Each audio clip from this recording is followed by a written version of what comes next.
নমস্কাৰ বন্ধু বান্ধৱীসকল, কি খবৰ আপোনালোকৰ? আশা কৰোঁ আপোনালোকৰ খবৰ ভালে আৰু আপোনালোকৰ কৃপাত আমাৰো সকলোৰে ভালে। আজি মোৰ ল'ৰাটোৰ জন্মদিন, সেই গতিকে মই আজি কামৰ পৰাও ছুটি লৈছিলোঁ। ছুটি লৈ ভাবিছিলোঁ আজি শৰাই এখন দিম, নাম অলপ ধৰিম বুলি ভাবি আছিলোঁ মানে বহুত আশা আছিলে। যিহেতুকে ল'ৰা আৰু ছোৱালীৰ জন্মদিন মানে এটা মাহতে হয়, আগষ্টৰ মাহত আৰু অসমীয়াৰ ভাদ মাহত। সেই গতিকে ছোৱালীজনীয়ে মোক কৈ আছিলে যে নালাগে মা, মোৰ বাৰ্থডে পাতিব নালাগে, বাবুৰ সময়ত আমি নাম এখন ধৰিম বুলি ভাবি আছিলোঁ।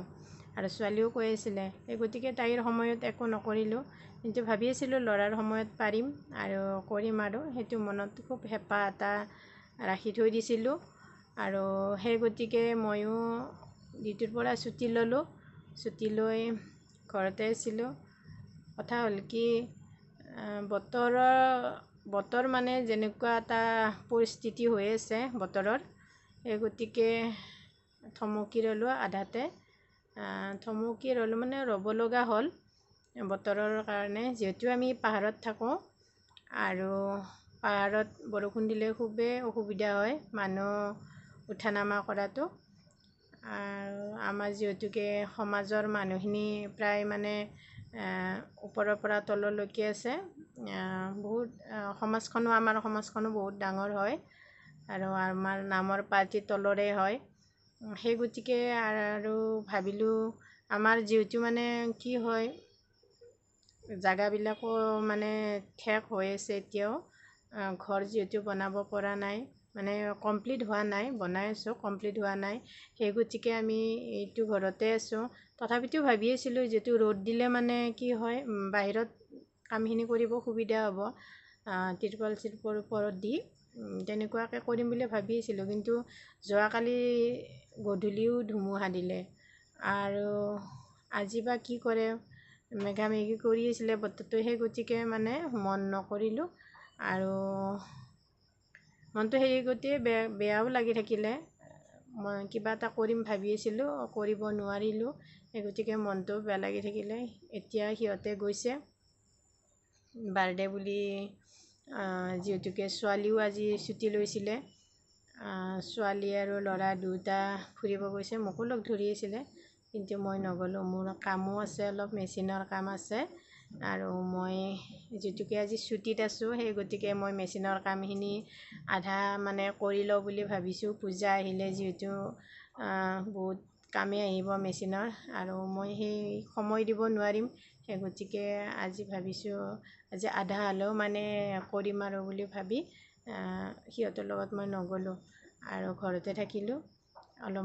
বাবুৰ অলপ মনটো বেয়া লাগিলে, মোক লগ ধৰি আছিলে ব'লা বুলি। আকৌ সি মানে কৈ থৈ দিছে, কিবা কিবি মানে বনাব দিছে খোৱা বস্তু, আৰু মই সেইখিনি বনাই ৰেডি কৰি থৈ দিম বুলিও কৈছোঁ আৰু সেইটো কাম কৰিম। তাৰ মাজতে আকৌ চিলাইৰ কামখিনিও কৰিম। কিন্তু কি হ'ল কথাটো, বেয়া লাগি থাকিলে এইটোৱে যে মই নামখন ধৰিব নাপালোঁ। ছুটিও ল'লোঁ, ঘৰতো থাকিলোঁ, কিন্তু নামখন ধৰিব নোৱাৰিলোঁ। একচুৱেলি কি হয়, ভগৱানে আমাক মানে চাথ নিদিয়ে, কিয়নো আজি বুলি নহয়, প্ৰায় মানে মনত এটা ভাৱ কৰোঁ আৰু তাৰ বা ছোৱালীৰ বাৰ্থডে আহিলে কিবা এটা নহয় কিবা এটা কৰিম বুলি। ছোৱালীটো আগতেই উঠাই দিয়ে, যিহেতু তাইৰ বাৰ্থডে আগত আহে, তাই মানে পাতিব নিদিয়ে, কিন্তু ল'ৰাৰ বাৰ্থডে পাতিব দিয়ে। কিন্তু আমাৰ মানে এনেকুৱা অসুবিধাৰ কাৰণে আমি পাতিব নোৱাৰা হৈ যাওঁ। আজিও সেইটো কণ্ডিশ্যনেই হ'ল, সেইটো কাৰণে বেয়া লাগিছে। যদি মানে তলত হ'লে হয়, তেতিয়াহ'লে পাতাৰ মানে পূৰা চান্স আছিলে। এতিয়া নোৱাৰিলোঁ, সেই গতিকে বেয়া লাগিলে। আৰু কি ক'মনো, বহুতকে কৈ থৈ দিছিলোঁ, যিহেতুকে বাবুৰ বাৰ্থডেত কিবা এটা কৰিম বুলি ভাবি আছোঁ, আৰু কৈও থৈ দিছিলোঁ, কিন্তু নোৱাৰিলোঁ। উপায় নাই, কি কৰিম। নেক্সট মানে ভাবি আছোঁ, আকৌ ভাদ মাহতে যিয়ে নহওক, দুয়োটাৰে যিহেতু ভাদ মাহত জন্ম, সেই গতিকে ভাদ মাহতে এদিন নাম শৰাই এখন ধৰিম বুলি ভাবিছোঁ। তেতিয়া ঈশ্বৰে চাথ দিয়ে নে নিদিয়ে নাজানো, কি হয়। মই আশা কৰোঁ ঈশ্বৰে চাথ দিব আৰু আপোনালোকেও আশীৰ্বাদ কৰিব। যিহেতু আমি ডাঙৰ মানুহ নহয়, সৰু মানুহ, সৰু আশা, আৰু সেই আশাটো পূৰণ কৰিবৰ কাৰণে বহুত চেষ্টা কৰি আছোঁ। ডাঙৰ মানুহ হ'লে হয়তো ইমান চিন্তা কৰিব লগাও নহ'লে হয়, কিন্তু আমি সৰু মানুহ কাৰণে চিন্তা কৰিব লাগিব। যিহেতুকৈ নামকৰাই এখন পাতাৰ পিছত মানুহখিনিক খুৱাব লাগিব, সেই গতিকে আমি চিন্তা কৰিব লাগিব। কিন্তু তথাপিতো পাতিম, আপোনালোকেও আশীৰ্বাদ কৰিব মোৰ এই সহযোগত। ধন্যবাদ।